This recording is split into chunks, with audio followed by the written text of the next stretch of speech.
Hello, আসসালামু আলাইকুম সবাইকে। Welcome to my YouTube channel. আজকে আমি খিচুড়ি রান্না করব। তো চলুন দেখে নিই কীভাবে রান্না করেছি। পদের ডাল নিয়ে নিলাম, ভালোভাবে ধুয়ে নিলাম পানি দিয়ে। এরপর আমি চালও ভালোভাবে ধুয়ে রেখে দিলাম। এখানে আমি তেল অ্যাড করছি। এরপর আমি এখানে পেঁয়াজ দিয়ে দিব।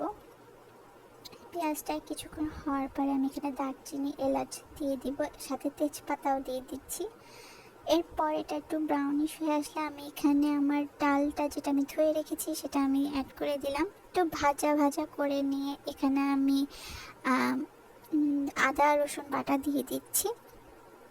আদা রসুন বাটা দেওয়ার পর আমি একটু ভালোভাবে এটা নাড়াচাড়া করে নেব। এরপর আমি এখানে সব রকমের মশলা অ্যাড করছি। আমি এখানে 2 টেবিল চামচের মতো ধনিয়া গুঁড়া, তারপরে 1 টেবিল চামচের মতো হলুদ, মরিচ আর মাংসর মশলা যেটা থাকে আমরা প্যাকেটে পাই সেটা আমি অ্যাড করেছি। আপনারা চাইলে আপনাদের যে কোনো ব্র্যান্ডেরটা ইউজ করতে পারেন। তো আমি এটা ভালোভাবে নাড়াচাড়া দিয়ে এখানে একটু গরম পানি অ্যাড করে দিব, সাথে এখানে আমি লবণ দিয়ে দিচ্ছি। এরপর আমি এখানে একটু গরম পানি অ্যাড করে দিব, কারণ অনেকটাই হয়ে গিয়েছে। তো ভালোভাবে নাড়াচাড়া হলে আমরা এটা কতক্ষণ করব, যতক্ষণ আমাদের ডালটা একটু গলে আসবে। তো ডালটা গলার পরই আমরা এখানে চাল অ্যাড করে দিব। তো আমি ডালটা গলাচ্ছি, অবশ্যই এখানে গরম পানি ইউজ করবেন।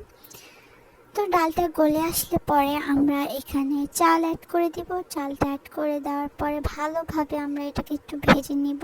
আমি এখানে চাল অ্যাড করে নিয়েছি। যেহেতু এখানে আমি 2 কাপের মতো চাল নিয়েছি, আমি এখানে 4 কাপের মতো পানি দিব, সাথে আমি আর একটু পানি অ্যাড করেছি। আমি আসলে খিচুড়িটা একটু মাখা মাখা খেতে চেয়েছি, যার কারণে আমি 4 কাপের একটু বেশি পানি অ্যাড করেছি। এই তো আমি এখানে পানি অ্যাড করে দিয়ে ভালোভাবে নাড়াচাড়া করে নিলাম। এরপর আমি এখানে কাঁচামরিচ দিয়ে দেবো 3-4টা। আমি বেশি একটা ঝাল খাবো না, তাই আমি কাঁচামরিচ 3টা দিয়েছি, সাথে আমি ঘি দিয়ে দিলাম। এই তো হয়ে গেল আমার মাখা মাখা খিচুড়ি। বেশ মজার, আপনারা ভর্তা বা মাংস যে কোনো দিয়ে কিছু খেতে পারেন। আমি আচার আর মাংস দিয়ে ট্রাই করেছি, ভীষণ ভীষণ মজা। Thank you for watching. আমার সাবস্ক্রাইব করতে ভুলবেন না। ধন্যবাদ।